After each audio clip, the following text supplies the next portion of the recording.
तो पिछले वीडियो की तरह मैं खतरनाक वीडियो लाया हूँ, तो बहुत ही डरावने होने वाले हैं। यह एक सच्ची घटना पर आधारित है। 2005 में एक मूवी निकली थी, द एग्जॉर्सिज्म ऑफ एमिली रोज।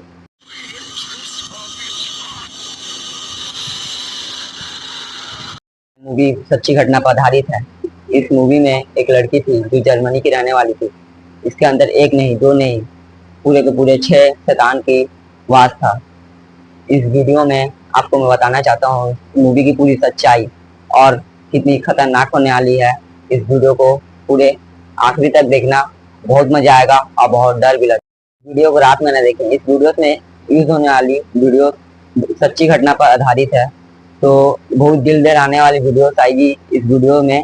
तो आप अपने सतर्कता से देखें इस वीडियो को। चलो स्टार्ट करते हैं।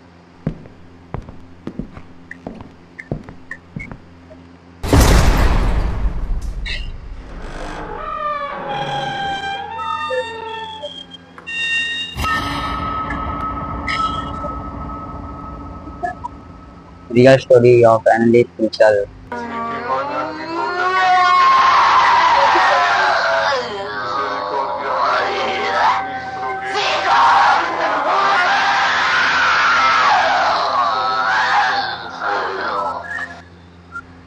हेलो फ्रेंड्स, मिस्टीरियस वर्ल्ड में बहुत आपका खतरनाक है स्वागत इसका है। आवाज। आप अभी सोच रहे होंगे कि ये डरावनी आवाज़ें कैसी थी, और शायद इन डरावनी आवाज़ों को सुनकर आप बेहद डर भी गए होंगे। लेकिन यकीन मानिए, ये तो बस शुरुआत थी। आज का पूरा वीडियो देखने के बाद आपको असली डर क्या होता है इस बात का अंदाज़ा हो जाएगा, क्योंकि आज हम आपको एक ऐसी सच्ची और बेहद डरावनी घटना के बारे में बताने जा रहे हैं जिसे पैरानॉर्मल स्टडीज़ की दुनिया में सबसे विस्मयकारी और सबसे खतरनाक पैरानॉर्मल एनकाउंटर का दर्जा मिला हुआ है। आप लोगों ने ऐसी बहुत सी डेमोनिक पोजेशन की कहानियाँ सुनी होंगी, जिस पे किसी व्यक्ति के शरीर में किसी खतरनाक आत्मा का वास हो जाता है, और फिर उस आत्मा से निपटने के लिए लोगों को खासी मशक्क़त करनी पड़ती है। लेकिन हमारी आज की कहानी कोई सामान्य डेमोनिक पोजेशन की घटना से जुड़ी कहानी नहीं है, क्योंकि इस घटना में पीड़िता के शरीर में एक नहीं, दो नहीं, बल्कि 6 दुष्ट आत्माओं का वास था। और इन दुष्ट आत्माओं का राज जानकर शायद आप लोग हक्के बक्के रह जाएं। तो चलिए दोस्तों, शुरू करते हैं आज का एपिसोड और जानते हैं इस रहस्यमयी और बेहद खौफनाक कहानी के बारे में। ये कहानी है एनालिस मिशेल नाम की एक लड़की की, जिसका जन्म 21 सितंबर 1952 में एक कैथोलिक परिवार में हुआ था। एनालिस के माता पिता बेहद धार्मिक और रूढ़िवादी लोग थे। एनालिस खुद भी बड़े होकर कैथोलिक धर्म प्रचारक बनना चाहती थी, लेकिन शायद नियति को कुछ और ही मंजूर था। जब एनालिस महज 23 साल की थी, तब टेम्परल लोब एपिलेप्सी नाम की एक बीमारी से ग्रस्त हो गई, जिसके कारण एनालिस हमेशा ही कुछ अजीब हरकतें करती पाई जाती थी। इसी वजह से एनालिस के माता पिता ने साइकेट्रिस्ट से भी सलाह मशवरा की, लेकिन फिर भी एनालिस की हालत में कोई सुधार ना आने के मद्देनज़र उसके माता पिता ने डॉक्टर्स और हॉस्पिटल के चक्कर काटना शुरू किए। लेकिन 5 साल तक लगातार चले इलाजों और दवाओं का भी एनालिस पर कोई असर होता नहीं दिखा।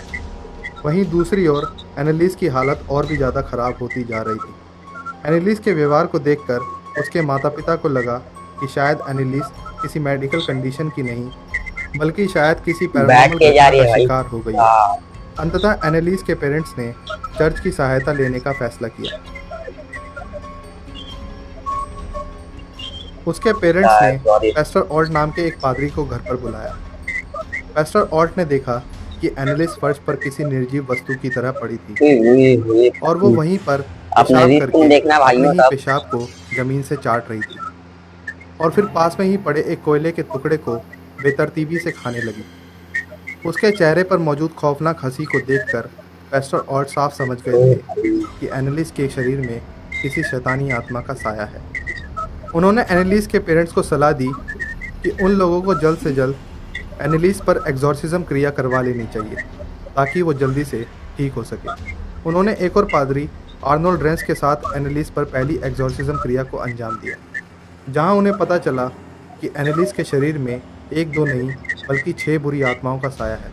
इस पहले एग्जॉर्सिज्म के बाद से ही एनालिस के शरीर में वास करने वाली आत्माएं और भी ज़्यादा उग्र हो गई, और एनालिस को बुरी तरह से अपनी गिरफ्त में ले लिया। परिणाम स्वरूप उन दोनों पादरियों को और भी कई एक्सॉर्सिज्म क्रिया करनी पड़ी, लेकिन एनालिस के उग्र स्वभाव के कारण एक्सॉर्सिज्म क्रिया से पहले उसे उसके बिस्तर पर चैनों से बांधना पड़ता था। एक्सॉर्सिज्म की इन सिलसिलेवार क्रियाओं से जो खुलासा हुआ वो वाकई चौंका देने वाला था। एनालिस के शरीर में मौजूद 6 आत्माओं के नाम सुनकर आप लोग भी हैरान हो जाएंगे। इन 6 आत्माओं के नाम कुछ इस तो तरह: सुनना भाई, इसको सुनना था। नीरो, जो कि रोमन साम्राज्य की जूलियो क्लॉडियन डायनेस्टी का आखिरी शासक था। जूडस इस्कैरियोट, जो कि जीसस के 12 शिष्यों और धर्म प्रचारक में से एक था, और इसी ने जीसस के साथ धोखा किया था, और वो भी महज 30 चांदी के सिक्कों के लिए। केन, एडम और ईव के 2 बेटे थे, जिसमें से बड़े बेटे का नाम था केन और छोटे का एबेल। हिटलर, हिटलर को तो आप सभी जानते हैं कि ये इसको कौन एक नहीं जर्मन जानता। डिक्टेटर था, जिसके कारण लाखों जाने गई। वैलेंटाइन फ्लेशमैन, 16वीं शताब्दी का एक बदनाम पादरी, जिसे शराब पीने, हमला करने और मर्डर के आरोप के तहत रोमन साम्राज्य ने बर्खास्त कर दिया था। लूसीफर, जिस तरह अच्छाई के प्रतीक के तौर पर गॉड यानी ईश्वर को देखा जाता है, उसी तरह बुराई के लिए लूसीफर को बुराई के प्रतीक के तौर पर देखा जाता है। लूसीफर को शैतानों का शैतान भी कहा शैतानों जाता का शैतान है। है। ये सभी 6 आत्माएं एनालिस के शरीर में एक साथ प्रवेश कर गई थी, और एक्सॉर्सिज्म की प्रक्रिया के दौरान उन दोनों पादरियों को इन आत्माओं से दो चार होना पड़ा।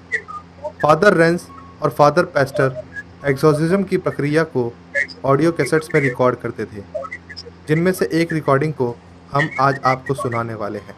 तो आइए सुनते हैं इस सुनना ऑडियो भाई, रिकॉर्डिंग। रिकॉर्डिंग सुनना सब।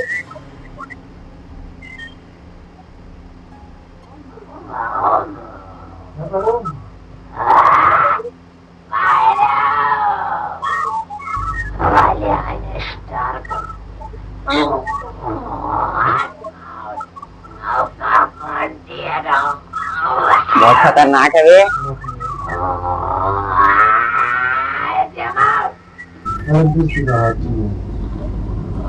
Ich hab recht dazu, dass ich in den Wald rein bin. Ich trag Idioten noch so lang, bis es weg wird. Für uns geht's kein zurück. Nee! In alle Ewigkeit! Wer ist der Judas? Der Nero? Der Kain? सबका नाम बता रही सबका। Metzger?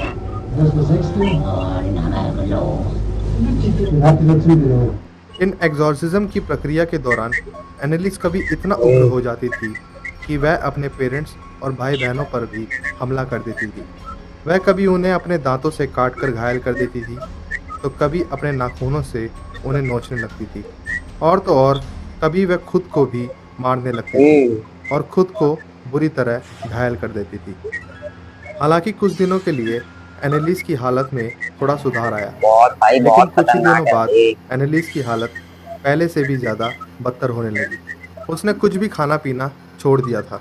उसका कहना था कि उसके अंदर बसे शैतान उसे कुछ भी खाने पीने नहीं देते। इसी कारण वह मेल न्यूट्रिशन यानी कुपोषण का शिकार हो गई। उसका स्वास्थ्य बुरी तरह से बिगड़ने लगा।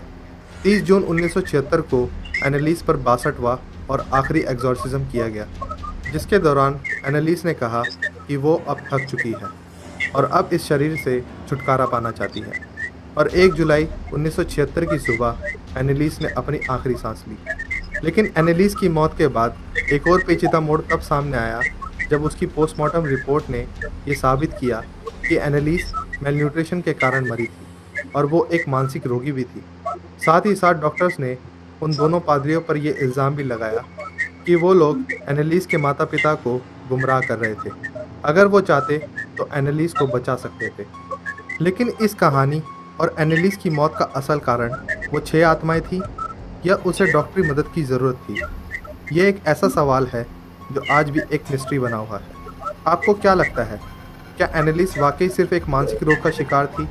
अगर डॉक्टरों की ये बात मान भी लें तो एनालिस का वो बर्ताव और वो 6 अलग अलग लोगों की आत्माओं और एनालिस के मुंह से आती 6 अलग अलग आवाज़ों का क्या राज था?